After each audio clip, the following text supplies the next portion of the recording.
Bali kita yang kecil ini itu setidaknya berdasarkan kajian risiko bencana yang kami lakukan, itu dia punya setidaknya ada 14 potensi ancaman bencana. Nah, bayangkan itu. Sorry, tsunami yang terjadi di Bali itu di tahun 1817. Itu pertama kali ya, Bali tsunami ya? yang pertama yang terrecord setelah ada metode pengolahan data informasi ya. Jadi di 1817 itu terrecord ada tsunami, kemudian di 1815, kemudian 1817 itu 2 kali, sampai ke yang ke-6 kalinya itu di 1985. Tapi dari histori data itu belum ada dampak yang terlalu signifikan. Hanya saja yang terakhir itu terrecord di Kelungkung itu lumayan ada dampak. Jadi bencana itu adalah segala sesuatu, peristiwa atau kejadian yang mengganggu kehidupan dan penghidupan. Kita bisa tarik undur lagi di ranah prabencana. Prabencana itu ada mitigasi dan kesiapsiagaan ya. Jadi yang bisa kita lakukan untuk penyelamatan pada saat bencana itu lebih besar daripada waktu bencananya. Baru kita berpikir itu otomatis kapasitas kita itu pasti terbatas. Terlebih lagi kita baru mulai berpikir bencananya setelah gitu ya. Nah, itu lebih parah lagi. Ilmunya itu sangat kompleks ya. Jadi tidak terbatas ilmu dalam kapasitas apapun kita. Misalkan di sini ada yang FKG, FK, kemudian ada yang farmasi dan lain sebagainya. Termasuk nanti akunting segala macam. Itu semua basically ilmu tuh punya peran dan kapasitas di dalam kebencanaan. Jadi hal pertama yang kami lakukan, kami memitigasi audiens dulu. Jadi audiens itu dalam kesehariannya seperti apa. Jadi kita harus mampu memberikan materi kebencanaan itu yang relate dengan situasi mereka. Yo Sobat Hegan, selamat datang di podcast Heart of Ganesha, tempat ngobrol santai tapi berbobot. Kembali lagi bersama aku Andrea, selaku host kesayangan kalian. Oke Sobat Hegan, jadi di episode podcast kali ini kita bakal sedikit sharing-sharing ilmu nih, yaitu mengenai kebencanaan. Nah, di depan saya sudah ada narasumber yang mungkin sudah ahli ya di bidang tentang teori ini, yaitu kebencanaan, dan beliau ini juga bekerja di BPBD atau Badan Penanggulangan Bencana Daerah, betul kan ya Kak ya? Ya, betul sekali. Oke Kakak, sebelum itu Kakak boleh nih kenalan dulu ke Sobat Hegan di rumah, supaya Sobat Hegan di rumah kenal dulu nih sama Kakak. Baik, terima kasih Adrian. Hai Sobat Hegan, mohon izin perkenalkan nama saya Iwayan Suryawan. Saat ini saya selaku Kepala UPTD Pengendalian Bencana Daerah BPBD Provinsi Bali. Mungkin kalau asing dengan UPTD itu lebih familiarnya kami biasa dikenal dengan Pusdalob Provinsi Bali. Salam kenal dan salam tangguh. Oke, terima kasih nih Kak atas perkenalannya ke Sobat Hegan. Nah, kita kan bakal bahas topik mengenai kebencanaan nih Kak. Ya, nah, di Indonesia tuh kan memang banyak sekali wilayah-wilayah yang rawan bencana gitu Kak. Kenapa sih Indonesia tuh bisa dikatakan rawan bencana gitu Kak? Baik, kalau Indonesia itu karena dia pertama negara kepulauan ya, jadi kemudian dikelilingi oleh lautan, kemudian ada juga di dasarnya itu di lapisan bumi itu kita sebenarnya di banyak punya sesar-sesar atau pertemuan lempeng-lempeng itu. Nah, dalam skop kecilnya kita bicara Bali gitu ya. Jadi kalau di Bali itu saja itu kita punya kalau tidak salah ada 36 atau 37 itu lempeng sesar yang makanya itu yang menyebabkan mungkin adik-adik di sini pernah merasakan adanya goyangan-goyangan karena gempa.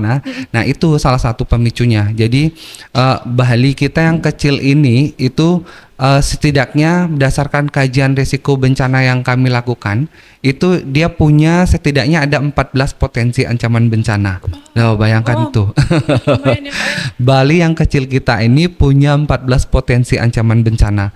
Mulai dari banjir, kemudian banjir bandang, kemudian ada gempa. Nah, nih yang spektakulernya lagi itu gempa kita di Bali itu berpotensi sangat besar terhadap tsunami. Iya. Kalau kayaknya di Bali ini belum gini Kak ya? Oh, jangan salah. Di Bali itu sudah 6 kali ada tsunami. Ya, cuman pada nggak sadar. Oh. Ke eranya adik-adik sekarang itu belum ada record history datanya tentang tsunami, tapi di era saya ada. Oh gitu kan. Mohon maaf ya kita nyebut umur nih, Iya, tapi umur hanya angka ya. Semangat tetap muda. Tsunami yang terjadi di Bali itu di tahun 1817. Itu Pertama kali ya, Bali tsunami ya? yang pertama yang terrecord setelah ada metode pengolahan data informasi ya. iya. Jadi di 1817 itu terrecord ada tsunami, kemudian di 1815, kemudian 1817 itu 2 kali, sampai ke yang ke-6 kalinya itu di 1985. Tapi dari history data itu belum ada dampak yang terlalu signifikan. Hanya saja yang terakhir itu terrecord di Kelungkung itu lumayan ada dampaknya. Oh, pantesan saya nggak tahu. Iya. Lama ya, saya belum Saya lahir. juga belum tahu. Baru berumur sebulan. Oh iya. Oh iya, iya. Iya. Emang. Tak lupa kita itu juga di tahun kemarin itu sempat mengalami COVID. Iya. Ya, jadi COVID itu juga teridentifikasi sebagai salah satu potensi ancaman bencananya Bali. Kenapa? Karena kita daerah pariwisata. Oh iya sih, Ya. emang pada waktu COVID itu Betul. pariwisatanya benar anjlok banget kayak. Betul. Kalau kita daerah yang terisolasi mungkin tidak akan terkena itu. Iya. Hanya saja kita daerah pariwisata yang mana kita bahkan menjadi senternya pariwisata dunia ya. Ya, Jadi betul, Bali. orang dari seluruh pelosok dunia itu datang ke sini tentu dengan potensi-potensi ancaman yang mereka bawa sendiri-sendiri. Jadi selain COVID-19 itu kita juga mengidentifikasi bahwa kita tuh punya yang namanya potensi ancaman wabah penyakit.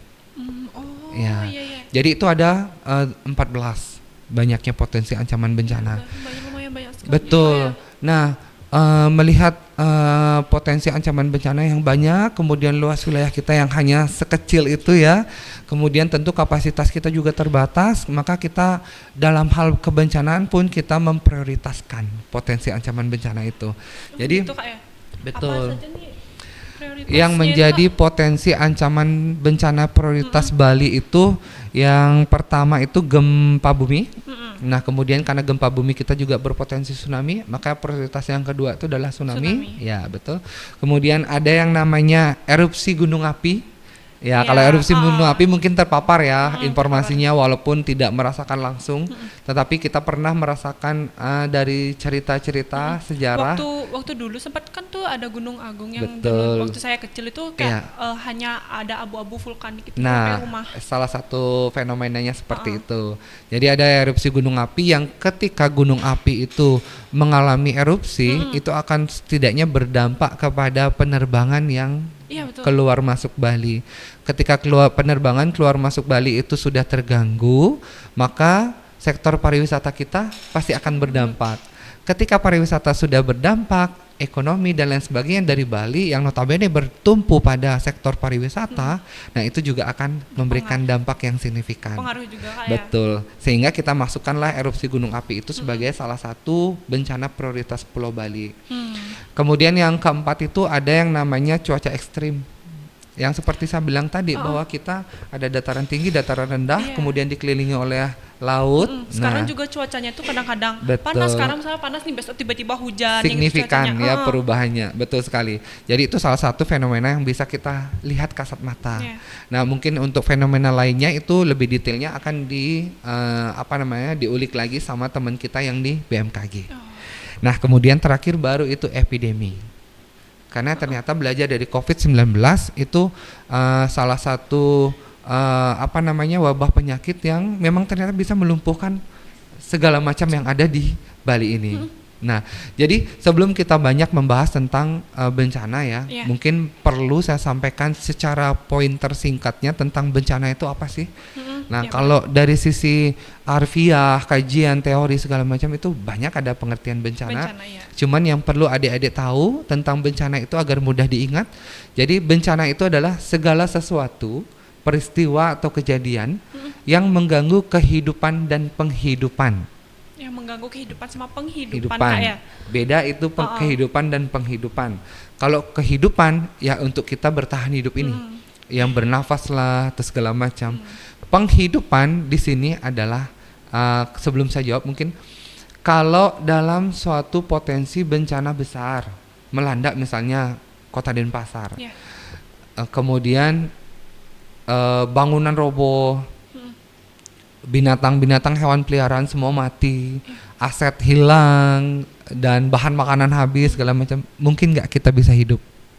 Enggak dong Kak. Misalnya kalau udah sampai nggak ada benar-benar buat kita makan kan bahaya juga. Betul. Jadi ibaratnya itu seperti Adrian sama pacarnya gitu ya, berpasangan. Ya. Penghidupan dan kehidupan itu saling harus bergantung satu sama gitu lain. Betul, harus berdampingan, harus menuju pelaminan gitu ya. Di Lombok nih kena gempa nih Kak. Betul. Kenapa sih bisa dampaknya itu bisa sampai Bali, misalnya sampai Jawa gitu? Betul. Jadi kalau gempa itu prinsipnya dia itu kan berjalan gitu loh, menjalar gitu. Mungkin pernah ada yang gempa diam, ada yang gempa menjalan, berjalan gempa dia. Diem, saya gempa itu dia gempa ya di situ aja. Ada yang gempanya itu merambat. Nah, sesarnya itu bergerak kemudian mengikuti pergerakan struktur permukaan bumi, dalam bumi, kerak bumi itu. Nah, dia ada yang merambat gitu. Yang kita rasa ketika gempa di tempat lain tuh gempa yang memang merambat. Salah satunya yang Adrian sampaikan tadi. Nah, menurut Kakak nih apa saja sih langkah mitigasi bencana yang sudah dilakukan oleh pemerintah daerah di Bali nih Kak? Baik. Karena kan Kakak juga kerja di BPBD. Iya, betul sekali. Jadi kalau sudah mengenal bencana itu kita overview dulu ya. Jadi sebelum kita berbicara mitigasi, perlu rasanya kita sampaikan bahwa kadang mindset orang di kebencanaan itu masih pada saat terjadi bencana. Jadi ketika misalnya tadi kita bicara bencana itu apa? Oh, banjir, kemudian tanah longsor, kemudian gempa dan lain sebagainya. Padahal yang point of view-nya dari bencana itu yang lebih banyak itu seharusnya upaya yang bisa kita lakukan justru di sebelum terjadi belum bencana itu terjadi itu. Jadi salah satunya yang Adrian tanya tadi mitigasi. Ya, jadi di situ ada mitigasi dan kesiapsiagaannya itu seperti apa. Jadi, nah, kenapa itu besar? Karena pada ketika mindset kebencanaan itu kita bisa tarik undur lagi di ranah pra-bencana. Pra-bencana itu ada mitigasi dan kesiapsiagaan ya. Jadi yang bisa kita lakukan untuk penyelamatan pada saat bencana itu lebih besar daripada waktu bencananya. Baru kita berpikir itu otomatis kapasitas kita itu pasti terbatas. Terlebih lagi kita baru mulai berpikir bencananya setelah gitu ya. Nah, itu lebih parah lagi. Makanya teorinya itu kita tarik mundur. Jadi mindset kebencanaan itu kita mulai dari pra itu mitigasi dan kesiapsiagaan salah satunya. Apa yang bisa kita lakukan untuk upaya pengurangan risiko bencana. Nah, kami di Provinsi Bali itu tentunya dengan jejaring ya. Karena kalau di kebencanaan itu kita nggak bisa memilah, oh ini provinsi, ini Kota Denpasar, ini Badung, itu nggak bisa. Bahkan di ranah pemerintah saja itu tidak cukup. Jadi salah satunya ini adalah salah satu upaya pengurangan risiko bencana yang dilakukan oleh Yayasan Mahasaraswati, mendiskusikan kebencanaan.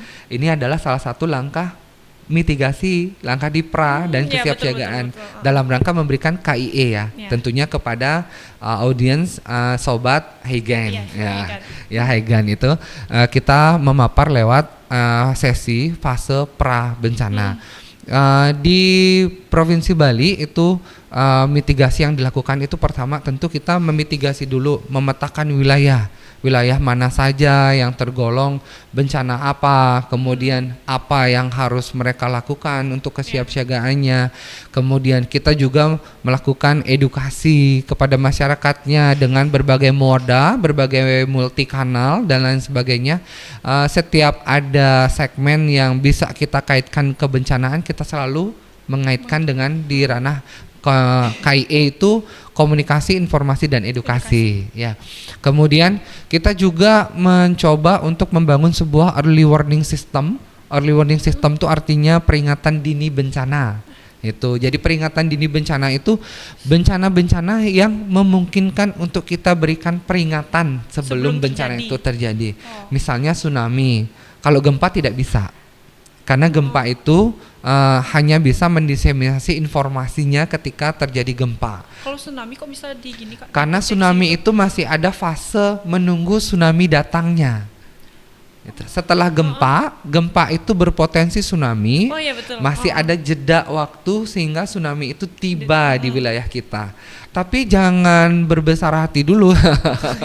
Karena waktu tibanya itu rata-rata hanya 20 sampai dengan antara 15 sampai dengan 25 menit saja. Oh, singkat. Iya, singkat.